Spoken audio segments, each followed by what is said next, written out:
সুপ্রিয় শিক্ষার্থীরা, অনলাইন ক্লাসে তোমাদের স্বাগত। আমি আশা বেগম আইরিন, সহকারী শিক্ষক, Comilla modern high school, Comilla.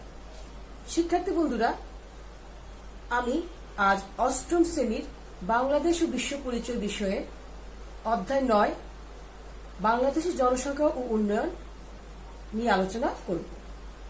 আমি এই অধ্যায়ের পার্ট 1 বাংলাদেশের জনসংখ্যা নীতি এবং পার্ট 2 জনসংখ্যা নিয়ন্ত্রণে সরকারি ও বেসরকারি উদ্যোগ নিয়ে আলোচনা করব। একটা দেশের সার্বিক উন্নয়নে জনসংখ্যা নিয়ন্ত্রণ খুবই গুরুত্বপূর্ণ।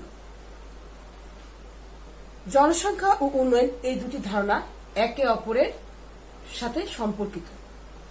একটি দেশের জনসংখ্যার উপর সে দেশের উন্নয়ন অনেকখানি নির্ভর করে। উন্নত দেশের সঙ্গে উন্নয়নশীল দেশের জনসংখ্যা ও সেসব দেশে জনগণের মাথাপিছু আয়ের তুলনা করলেই আমরা সেটি বুঝতে পারব। উদাহরণস্বরূপ বাংলাদেশ ও যুক্তরাষ্ট্রের কথা আমরা তুলনা করতে পারি। যুক্তরাষ্ট্রে প্রতি বর্গ কিলোমিটার 35 জন লোক বাস করে এবং মাথাপিছু আয় 58,030 মার্কিন ডলার।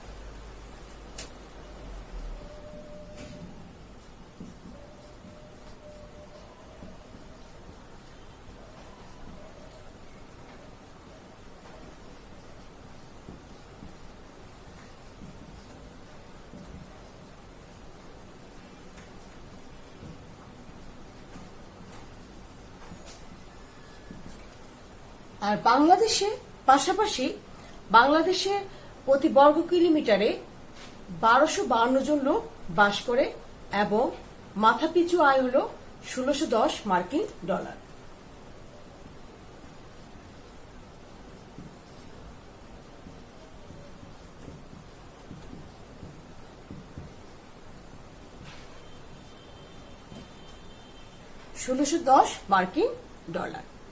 তাহলে দেখা যাচ্ছে যে যুক্তরাষ্ট্রে প্রতি বর্গ কিলোমিটারে 35 জন লোক বাস করে আর বাংলাদেশে প্রতি বর্গ কিলোমিটারে 1252 জন লোক বাস করে এবং যুক্তরাষ্ট্রে মাথাপিছু আয় হল 58,030 মার্কিন ডলার এবং বাংলাদেশের মাথাপিছু আয় হল 1610 মার্কিন ডলার। এখন একটি দেশ ভবিষ্যতে কতটা উন্নতি করবে তার দেশটির অর্থনৈতিক পরিকল্পনা এবং তার জনসংখ্যা নীতির উপর কার্যকর প্রয়োগের উপর নির্ভর করে। এখন জনসংখ্যা নীতি কি? সাধারণভাবে একটি দেশের জনসংখ্যা বিষয়ে জাতীয় পর্যায়ে পরিকল্পনা গ্রহণ করার জন্য যে দিক নির্দেশনা হয়, সেই দিক নির্দেশনাটা সেই দেশের জনসংখ্যা নীতি। এখন দেশের আর্থসামাজিক অবস্থার সাথে সামঞ্জস্য রেখেই জনসংখ্যা নীতি প্রণয়ন করা হয়। আর জনসংখ্যা এই নীতির লক্ষ্য হল জনসংখ্যা নিয়ন্ত্রণ করে দেশের নাগরিকদের জীবন মানের উন্নতি এবং দেশের আর্থসামাজিক উন্নয়ন নিশ্চিত করা। এখন জনসংখ্যা নীতির কতগুলো মূল লক্ষ্য উদ্দেশ্য রয়েছে। আমরা এখন এই মূল লক্ষ্য উদ্দেশ্যগুলি নিয়ে আলোচনা করব।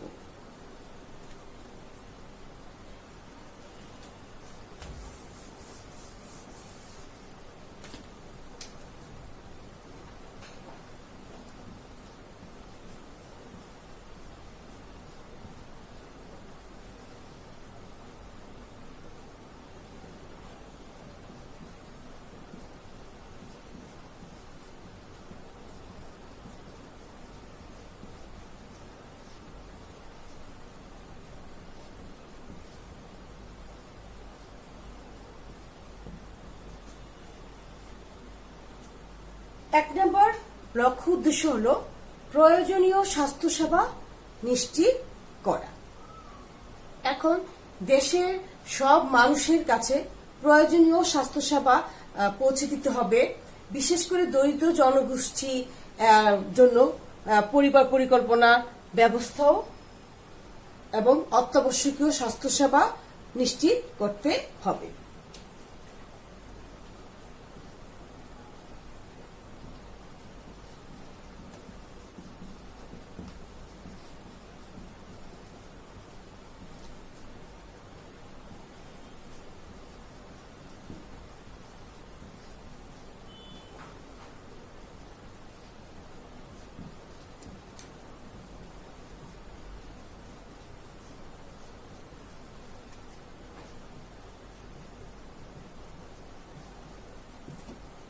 2 নম্বর পরিবার পরিবার পরিকল্পনা কর্মসূচি ও প্রজনন স্বাস্থ্যসেবা জোরদার করতে হবে। এখন পরিবার পরিকল্পনার মাধ্যমে যাতে সবাই জনসংখ্যা এবং 2টি সন্তানের বেশি না নেয় সেই ব্যাপারে জনগণকে সচেতন করতে হবে এবং গ্রামে এবং থানা পর্যায়ে ইউনিয়ন পর্যায়ে সেটা পরিবার পরিকল্পনা কর্মসূচি জোরদার করতে হবে।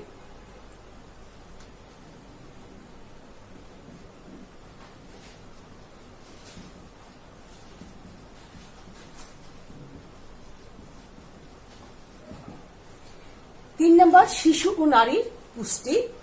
এখন শিশু ও নারীদের পুষ্টি নিশ্চিত করতে হবে। শিশু এবং নারীরা যাতে শিশু নারীর অপুষ্টির হার কমাতে পারলেই আমাদের জনসংখ্যা নিয়ন্ত্রণ করা সম্ভব হবে।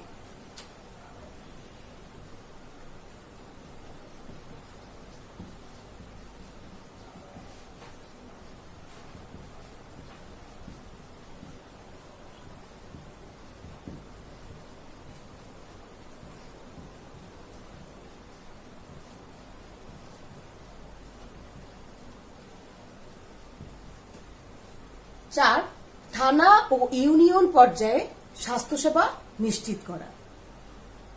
এখন ইউনিয়ন পর্যায়ে এবং থানা পর্যায়ে নারী ও শিশুদের স্বাস্থ্যসেবা নিশ্চিত করতে হবে এবং থানা ও ইউনিয়নের থানা ইউনিয়নের সবার জন্য স্বাস্থ্য কেন্দ্রে সার্বক্ষণিক ডাক্তার, নার্স ও প্রয়োজনীয় ওষুধের ব্যবস্থা করতে হবে এবং প্রতিটি গ্রামে এবং ইউনিয়নে প্রসূতিদের জন্য নিরাপদ সন্তান প্রসবের সুযোগ সৃষ্টি করতে হবে।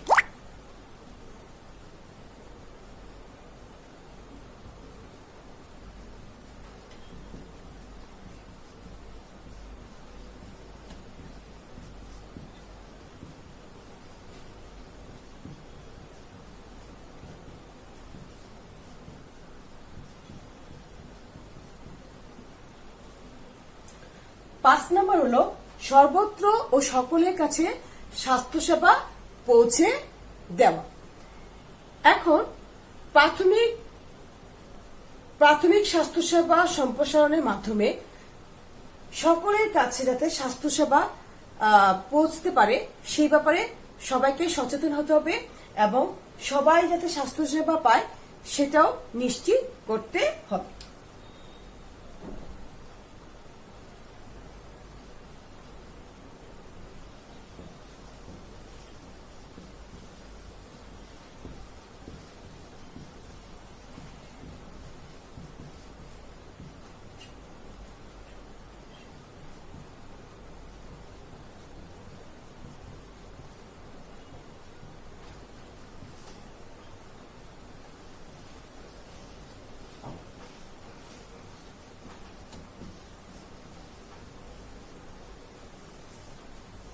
'দরিদ্র জনগোষ্ঠী ও বিশেষ চাহিদা সম্পন্ন মানুষের স্বাস্থ্যসেবার ব্যবস্থা'।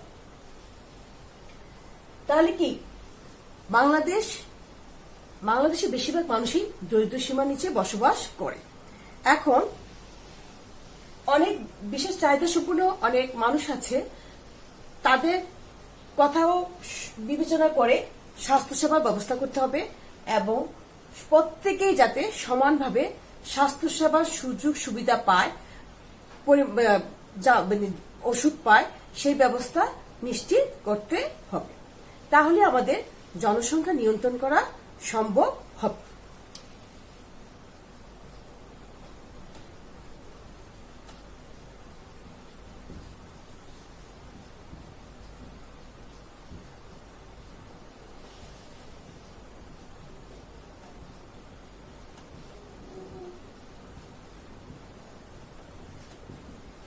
সাত নম্বর হলো প্রবীণদের নিরাপত্তা ও স্বাস্থ্যসেবা নিশ্চিত করা।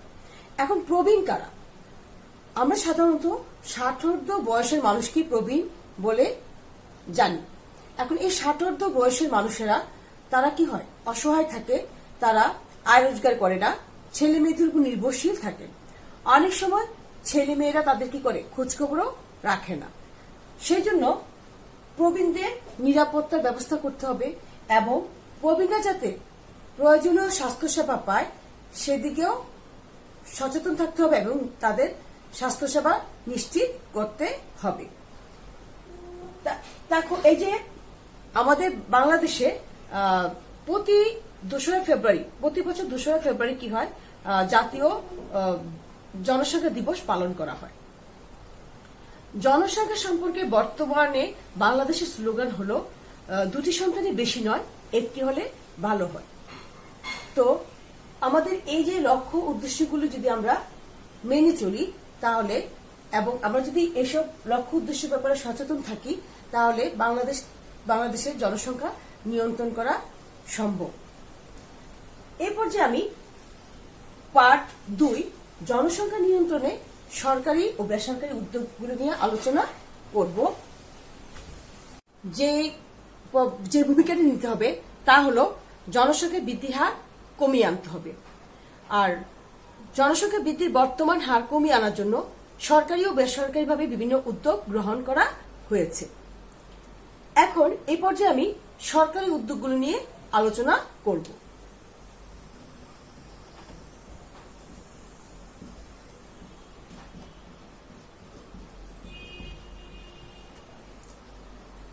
জনসংখ্যা বৃদ্ধির হার কমিয়ে আনার জন্য সরকার বিভিন্ন রকমের উদ্যোগ গ্রহণ করেছে। সর্বপ্রথমে যে উদ্যোগটা গ্রহণ করেছে তা হলো প্রাথমিক ও গণশিক্ষাকে অগ্রাধিকার দেওয়া।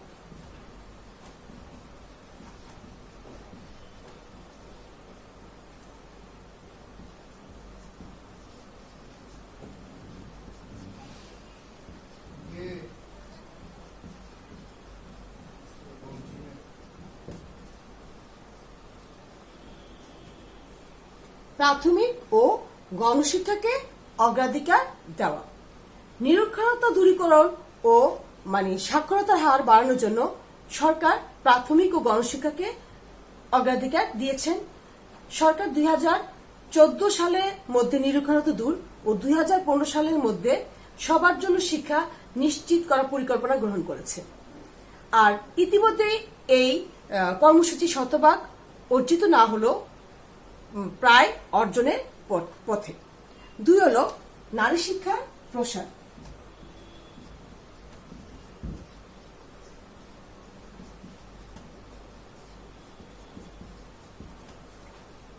নারী শিক্ষার প্রসার। নারীরা এখন অনেক দূর এগিয়ে গিয়েছে। সরকার নারী শিক্ষা প্রসারের জন্য বিভিন্ন কর্মসূচি গ্রহণ করেছে, যেমন প্রাথমিক থেকে মাধ্যমিক স্তর পর্যন্ত শিক্ষার্থীদের বিনামূল্যে পাঠ্যপুস্তক বিতরণ এবং 6ষ্ঠ থেকে দ্বাদশ শ্রেণী পর্যন্ত মেয়েদের উপবৃত্তি প্রদান করার ব্যবস্থা করা হয়েছে। এবং চাকরি ক্ষেত্রে নারীদের কোটা প্রথা চালু করা হয়েছে। এখন নারীরা শিক্ষার দেখা যাচ্ছে যে গ্রামে নারীরাও এখন শিক্ষার জন্য শহরমুখী হচ্ছে।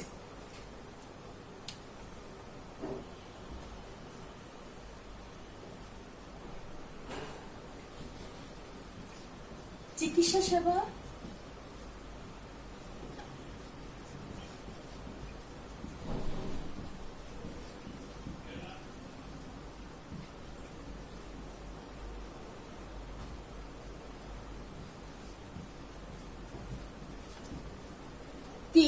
চিকিৎসা সেবা ও পরিবার পরিকল্পনা ব্যবস্থা।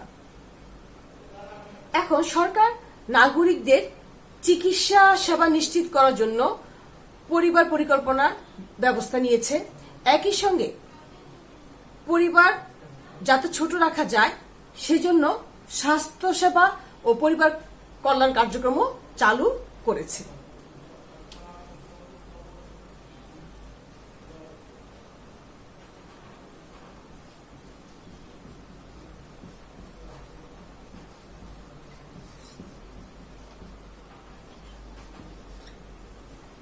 চার নম্বর হলো বিএ রেজিস্ট্রেশন। এখন সরকার কাজী অফিসে গিয়ে বিএ রেজিস্ট্রেশনের উপর খুবই গুরুত্ব আরোপ করেছে। আর এই বিয়ে রেজিস্ট্রেশনের মাধ্যমে বাল্যবিবাহ রোধ অনেকটা কমে এসেছে।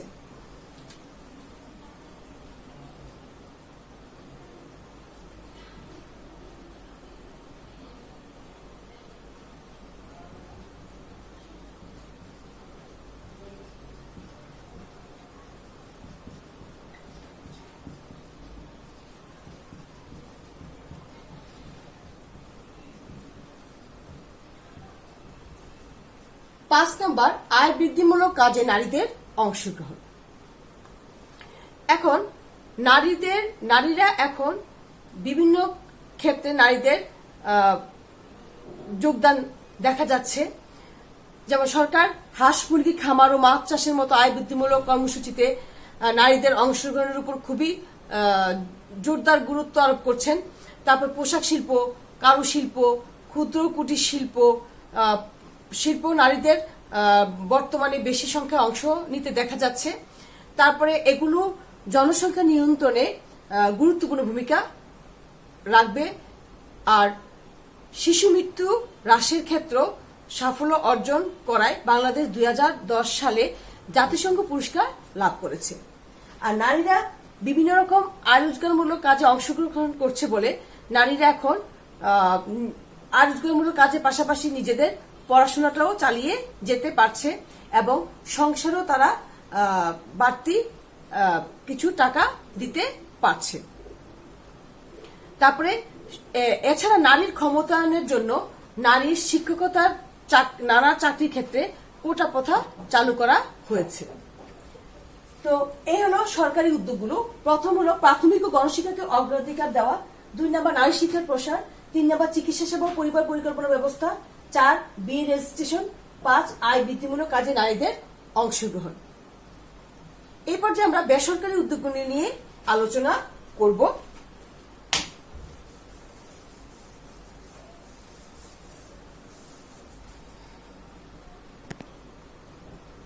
স্থানীয়, জাতীয় ও আন্তর্জাতিক পর্যায়ে বেসরকারি সংস্থাগুলো কি করেছে, জনসংখ্যা নিয়ন্ত্রণে গুরুত্বপূর্ণ ভূমিকা পালন করে আসছে। বেসরকারি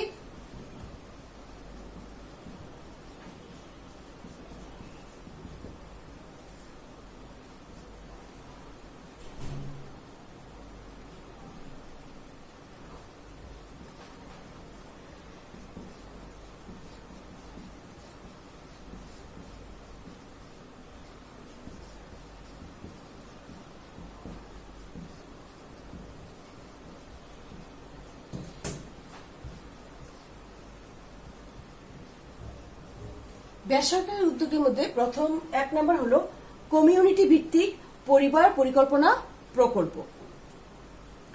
এখন সরকার কি করেছে, কমিউনিটি ভিত্তিক পরিবার পরিকল্পনা প্রকল্পগুলো হলো, এই প্রকল্পের আওতায় গ্রাম ও শহরের দরিদ্র জনগোষ্ঠীকে পরিবার ছোট করে রাখার জন্য পরামর্শ দেওয়া হয়।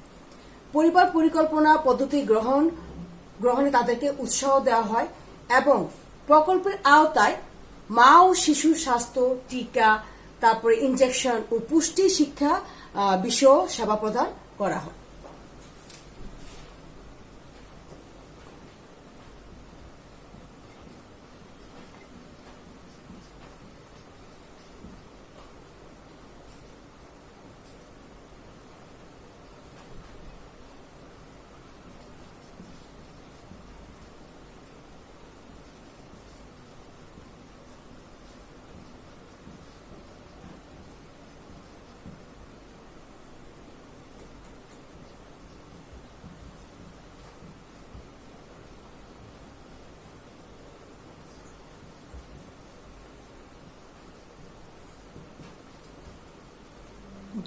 দুই নম্বর হলো 2 সন্তানের পরিকল্পিত পরিবার গড়ার লক্ষ্য বাস্তবায়ন।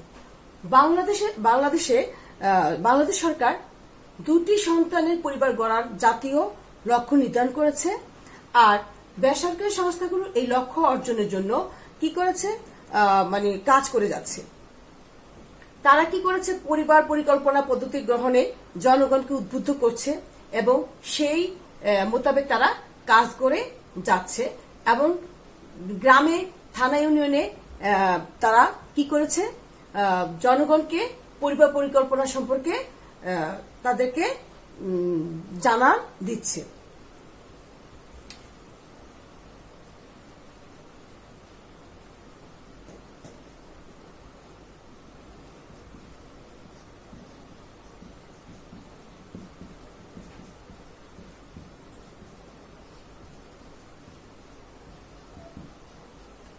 তিন নম্বর হলো বাল্য বিবাহ রোধে উদ্বুদ্ধকরণ। সরকার বেসরকারি পর্যায়গুলো বাল্য বিবাহ রোধে বিভিন্ন রকম কার্যক্রম গ্রহণ করে যাচ্ছে। যেমন দেশে বাল্য বিবাহ রোধ করার জন্য জনগণকে উদ্বুদ্ধ করার ক্ষেত্রে বেসরকারি সংস্থাগুলো গুরুত্বপূর্ণ ভূমিকা পালন করছে।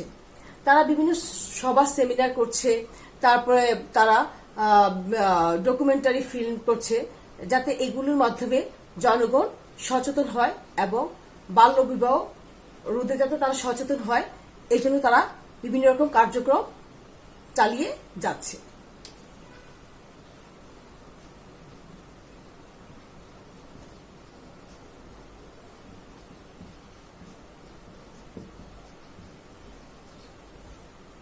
চার নম্বর হলো প্রশিক্ষণ কার্যক্রম। বেসরকারি সংস্থাগুলো বিশেষজ্ঞরা মা ও শিশুর স্বাস্থ্যসেবা, টিকা, তারপরে দান ও পরিবার পরিকল্পনা পদ্ধতি সম্পর্কে জনগণকে সচেতন করার জন্য বিভিন্ন রকমের প্রশিক্ষণ ও কর্মশালার আয়োজন করছে এবং সেই মোতাবেক তারা কাজ করে যাচ্ছে, যাতে করে তারা এই প্রশিক্ষণগুলো নিয়ে অন্যদেরকেও সচেতন করতে পারে এবং তারা পরিবার ছোট করার ব্যাপারে এবং তারা বাল্য বিবাহ রোধ বিভিন্ন কার্যক্রমগুলো যাতে তারা তাদের মাধ্যমে অন্যরা জানতে পারে, সেজন্য বেসরকারি সংস্থাগুলো বিভিন্ন ভাবে তাদের কার্যক্রম চালিয়ে যাচ্ছে।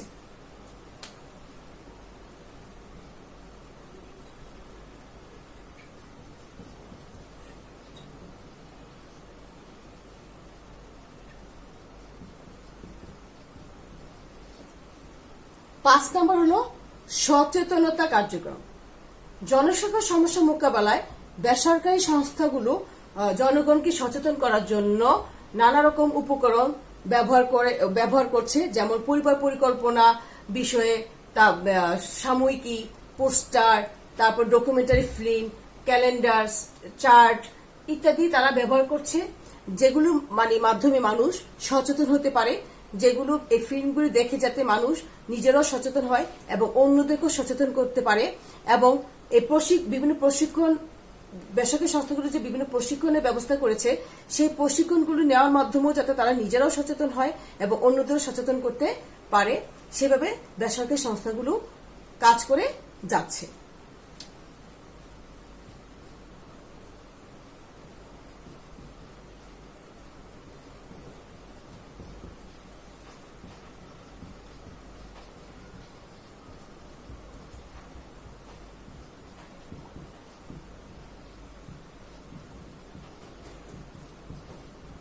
ছয় হলো ধর্মীয় নেতাদের উদ্বুদ্ধকরণ কর্মসূচি।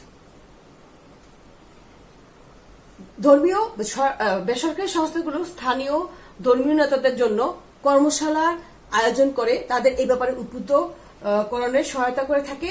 আর ধর্মীয় নেতারা জনসংখ্যা হ্রাসের ক্ষেত্রে গুরুত্বপূর্ণ ভূমিকা পালন করে যাচ্ছে। এই যে জনসংখ্যা নিয়ন্ত্রণে বেসরকারি উদ্যোগগুলো হলো কমিউনিটি ভিত্তিক পরিবার পরিকল্পনা প্রকল্প, 2 সন্তানের পরিকল্পিত পরিবার গড়ার লক্ষ্য বাস্তবায়ন, 3 বাল্য বিবাহ রোধে উদ্বুদ্ধকরণ, 4 হলো প্রশিক্ষণ কার্যক্রম, 5 সচেতনতা কার্যক্রম, 6 ধর্মীয় নেতাদের উদ্বুদ্ধকরণ কর্মসূচি। এই উদ্যোগগুলির মাধ্যমে এই উদ্যোগগুলি যদি আমরা মেনে চলি এবং এই উদ্যোগগুলি যদি আমরা অনুসরণ করি, তাহলে বাংলাদেশের থেকে জনসংখ্যা নিয়ন্ত্রণ করা অনেক খুবই অসম্ভব কিছু হবে না। জনসংখ্যা নিয়ন্ত্রণ খুবই সহজ হয়ে যাবে।